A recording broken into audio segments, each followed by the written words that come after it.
Hi. On today's episode of 52 Weeks of Health Equity, we're going to be changing up the format just a little bit with some episodes that just feature some thoughts from your host. So, my name's Tahitia. I'm your host of 52 Weeks of Health Equity. And recently I had a post about Tori Bowie, who died from complications related to childbirth, go viral on a social media platform. And so it highlighted to me how important it is to talk about the topic of maternal child health and the poor outcomes experienced by Black women. It also highlighted that the public has an interest in understanding some of the issues when it comes to maternal child health and making things better. Because giving birth as a Black woman should not be a death sentence. If I look at the statistics, not much has changed regarding Black maternal child health since my first pregnancy almost 25 years ago when I experienced preeclampsia and eclampsia with my daughter. And so Black women are 3 times more likely to die from pregnancy related complications than white women. It's a multifactorial issue, but racism is a big piece of the problem. My oldest was born early by who knows how many days. And at the point that they were rushing us to the operating room for the emergency C section, truthfully, no one seemed to care how mature her lungs were. They were more worried about whether or not I was going to die. And oddly, I remember thinking, because I realized how serious the situation was, how much I wished, that I'd basked in the sun and enjoyed life more, that I'd soaked in the rays like a lizard soaking in the sun versus being so scared of, skin cancer from being outside. Looking back, I think to myself, wow, what a strange thought.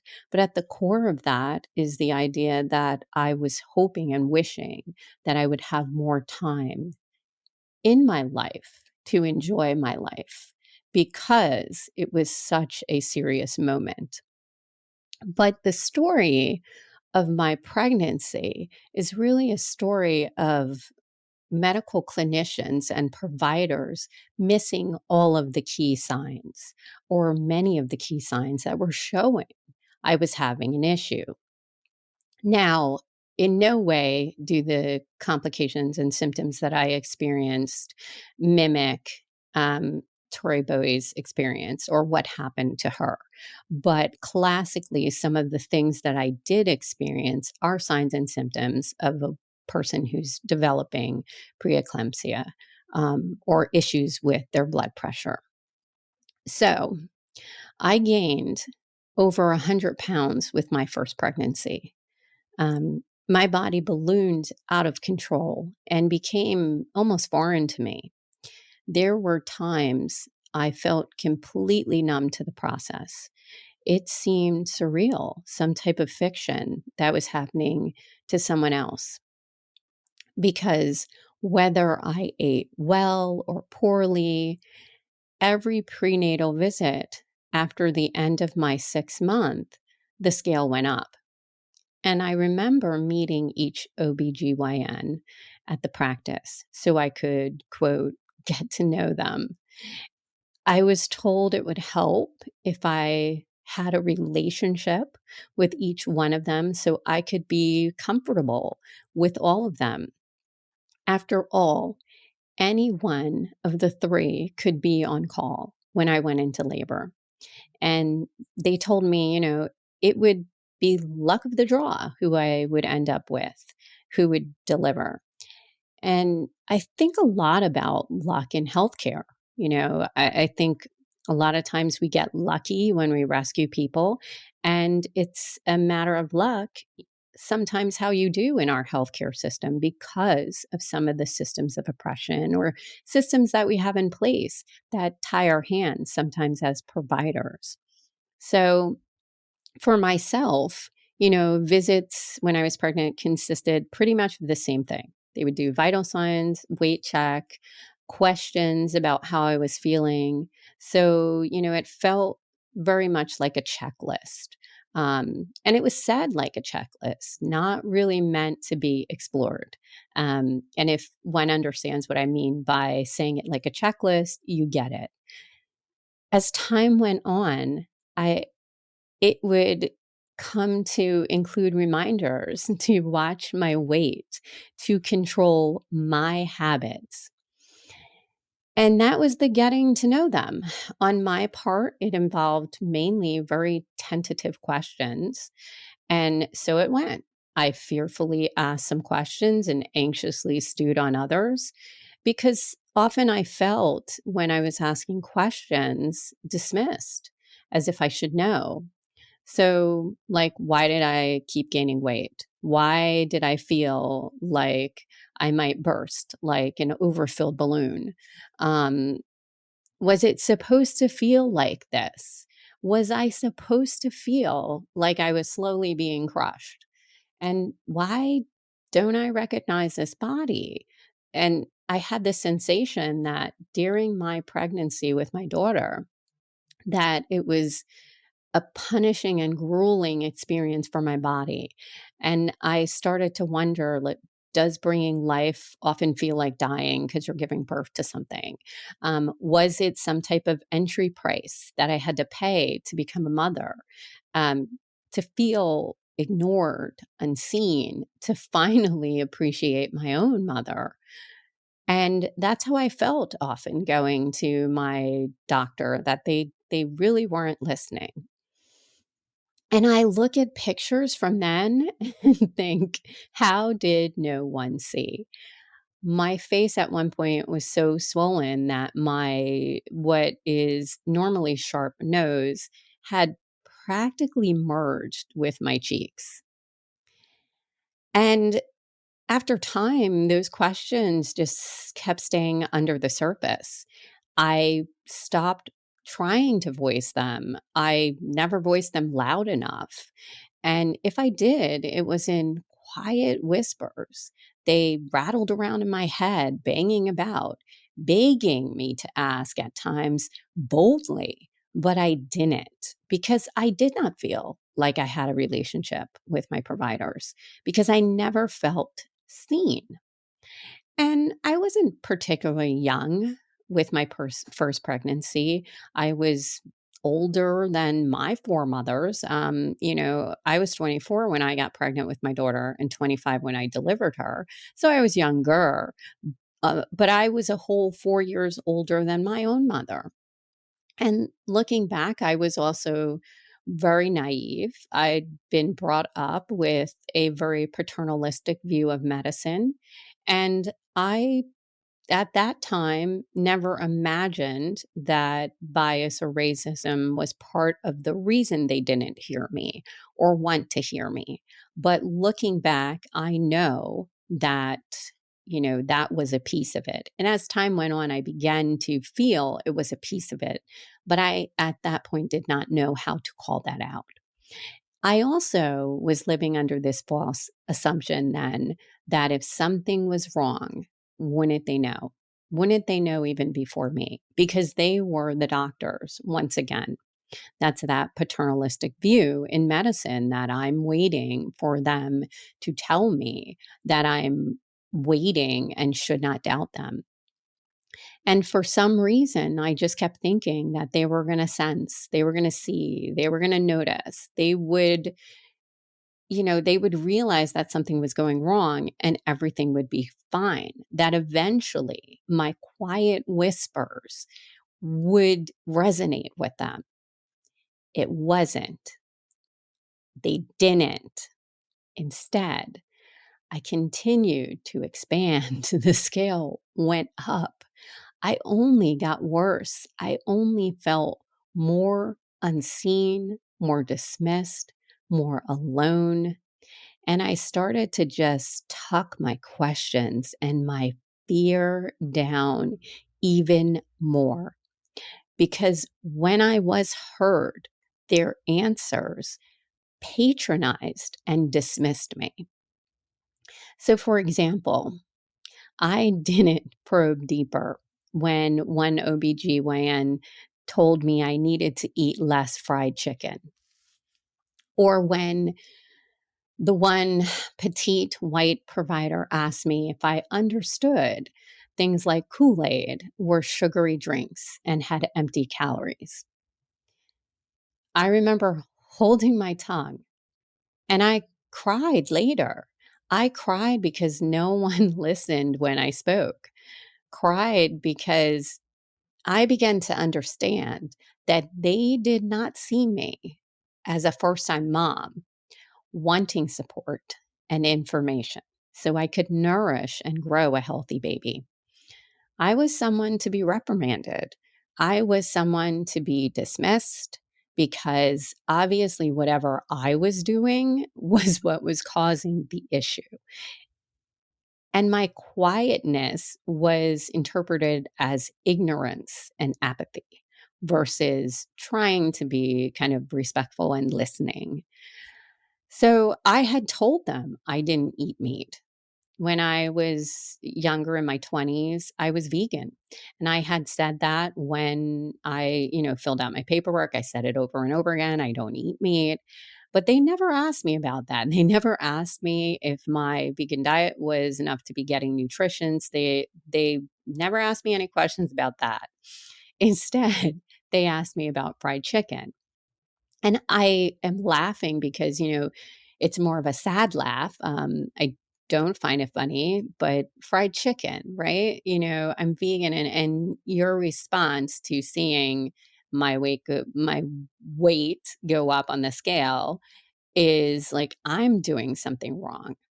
I had said to, them when they ask about your diet, because they ask about your diet when you're pregnant, I didn't drink soda. I didn't drink fruit juice. I only drank water. And to this day, I remember she said Kool-Aid, and how I could not even process that moment because, when I started to add up the different things they were saying to me, I began to realize they had this picture of what the Black diet is, like, or what I was eating. And I remember thinking, she means something when she is saying these things. They mean something when they're saying these things to me. But I was afraid. I was afraid because if I asked her out loud, I would have to admit that she truly did not see me as a person, that I was a burden to her and a stereotype of what a Black person was in her mind. I would have to admit that she was racist. And by asking her that question, I would be calling her into the discussion about her racism. And the truth is, we think about racist in a very specific and certain way in our heads. The Klan, they're not the only ones who wear white. Sometimes it's a lab coat and it's worn by your doctor. Because I was following their suggestions. I was listening to what my doctors were saying. I was reading all the books, you're supposed to be reading. I was buying all the things to prepare for this beautiful child that was coming. Yet the scale went up. Yet my blood pressure never really went up, at least not in a loud enough way to raise concerns with my biased provider. It stayed around 110s in the 70s. But I'm going to preface this. My normal range back then was more like 90s over 50. And because I was, prior to having my daughter, I was pretty fit. I exercised. My blood pressure always ran low. I've had more issues with hypotension than having high blood pressure. So maybe it should have raised a red flag. Maybe something should have indicated to my provider that there was something else going on. Maybe they should have been thinking, my body was starting to fail. And I would spend years wondering if I could have done something differently. And part of that was I was so frightened to question what was happening. I was so afraid to ask if they were really listening. I couldn't even contemplate that my provider's prejudice might kill my baby and I. Because growing up, I'd been taught to keep my head down. I kept quiet. I was a gangly, skinny, nerdy black kid with Coke bottle glasses and braces. And a kid like that, you don't call attention to yourself, especially if you live in a city, especially if you're poor, especially if you realize early on that you kind of exude difference from every poor. Attention brings risk, and risk usually brings harm. So even if you're the tallest kid, you find a way to be the smallest kid. And it's survival. It was survival. It was how I'd learned to live. You don't make waves, you fade in and figure it out. And this is how I grew up, and this is how I survived. And this was the culture of the humble poor I grew up with. This world was not about squeaky wheels, or if it was also paired with the phrase angry. And that was not said in a positive way. When poor Black women get vocal, they're seen as angry versus, you know, I'm pushing for my own rights, that I am asking to be told, heard, that I want a seat at the table. And so those who made waves when I was growing up, those with loud voices, they were met with violent consequences, most often from those meant to protect us. So I worried in silence. I really truthfully did. In many cases, I tapped down questions I should have asked because I did not feel comfortable with my provider. So I worried in silence until like a full tick, my body's unhappiness could no longer be ignored. I remember being in that final stretch, and my visits were more frequent. And my OBGYN that day looked at me and announced that I had developed preeclampsia. And they said, bed rest until you can deliver, or at least another few weeks until your baby's lungs are more mature. And preeclampsia, it's a strange sounding word, right? So hearing it, I remember seeing it in pregnancy books, and it was relegated to chapters tagged like complications, or in my mind, what to expect when your pregnancy goes to shit, right? Yet here I was. Here I was. Um, 8 months later, like just 100 pounds larger. I started out at like 120 something pounds. I am uh 5'7", 5'8". I think I was like 5'8" back then. And I just, you know, I had gained 100 pounds. I think I delivered with her. I was like 200 plus pounds, 210 pounds. And it was wild. It was wild. How did it get that far? And in the years later, I would spend dissecting that pregnancy and birth over and over again. It was the event that actually became the catalyst for me becoming a nurse. Prior to being a nurse, I worked at in the book industry. And so it really drove me to study structural systems of oppression and racism in healthcare. It would influence how I saw the world. And also how I interacted with my own patients when, in my nursing care. But in those early days, oh my gosh, I tortured myself for being for not being more aggressive, for not doing something different, for not knowing better, for being fearful, for doing something wrong. I focused a lot on what I did wrong. Now I view that event very differently. I did nothing wrong. I did nothing wrong.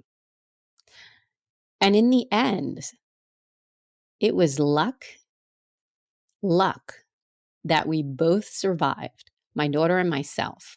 Luck, we lived to feel the sun. Just sheer dumb luck that racism did not kill us.